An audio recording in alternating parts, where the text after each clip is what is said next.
দুই শতাব্দীর বিশ্বাসে আজও অটুট রান্না পুজো, শতাধিক উনুনে সামিল হাজার মানুষ। উত্তর ২৪ পরগনার হাবড়ার ফুলতলা মণ্ডলপাড়া এলাকার ২ শতাব্দী প্রাচীন ঐতিহ্যকে ধরে রেখে এবছরও অনুষ্ঠিত হল অনন্য রান্না পুজো। অঘ্রাণ মাসের অমাবস্যার পর চাঁদ দেখা গেলে প্রথম সোমবার প্রতি বছরের মতোই চারিদিকে সাজানো হয় শতাধিক উনুন, যেখানে হাজার হাজার মানুষ একসঙ্গে রান্না ও ভোজন উৎসবে সামিল হন। পুজোর উৎপত্তি বহু বছর আগের এক মহামারীকে কেন্দ্র করে। স্থানীয় প্রবীণরা জানান, কখনো এই এলাকায় ভয়াবহ কলেরা ছড়িয়ে পড়ে, বহু মানুষ প্রাণ হারান, বহু পরিবার এলাকা ছেড়ে পালিয়ে যান। ঠিক সেই সময়ে একজন মুসলিম রমণীর স্বপ্নাদেশে জানানো হয় একটি নির্দিষ্ট পুকুরের জল দিয়ে পুকুর পাড়েই হিন্দু মুসলিম মিলে রান্না করে খেলে মিলবে রোগমুক্তি। গ্রামের অবশিষ্ট কয়েকটি পরিবার ওই স্বপ্নাদেশ অনুযায়ী পুকুরের জল নিয়ে যৌথভাবে রান্না করেন এবং আশ্চর্যজনকভাবে রোগের বিস্তার থেমে যায়। সেই ঘটনাকে কেন্দ্র করেই শুরু হয় এই রান্না পুজো। স্থানীয় মণ্ডলবাড়ির কাছে থাকা পুরনো শিব মন্দিরকে কেন্দ্র করে গড়ে ওঠে পূজা।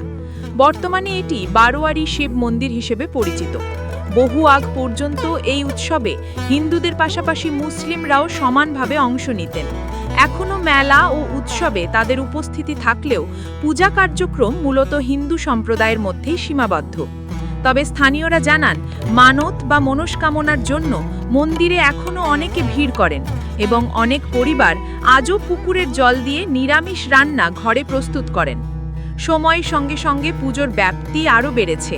আশপাশের একাধিক গ্রাম থেকে হাজারো মানুষ জড়ো হন রান্না পুজো উপলক্ষে। রাস্তার ধারে ও পুকুর পাড় জুড়ে তৈরি হয় শতাধিক উনুন।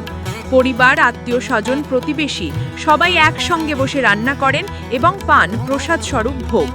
পুজোকে কেন্দ্র করে বসে মেলা, চলে বিভিন্ন সাংস্কৃতিক অনুষ্ঠানও।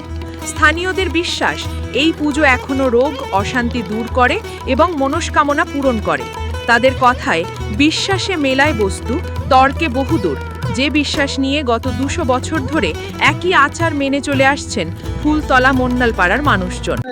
এই গ্রামে মহামারী দেখা দিয়েছিল বহু বছর আগের থেকে, তাই এখানে সবাই স্বপ্নদেশ দিয়েছিল ভগবান যে আপনারা এখানে পুকুরের জলে রান্না করে খেলে মহামারীটা কমে যাবে, সুস্থ হয়ে যাবে। ওই জন্য এরা এই পুজোটা প্রত্যেক বছর করে। এখানে এক বছর খুব মহামারী লেগেছিল। সেই মহামারী থেকে মা মহাকালী আদেশ দেন যে এখানে এই পুকুরের জল নিয়ে যদি এখানে সবাই মিলে রান্না করে খায়, তাহলে এই মহামারী থেকে সবাই মুক্তি পাবে। তাই সেই থেকেই এই রান্না পুজোটা প্রচলিত আছে। Desk report, express Kolkata.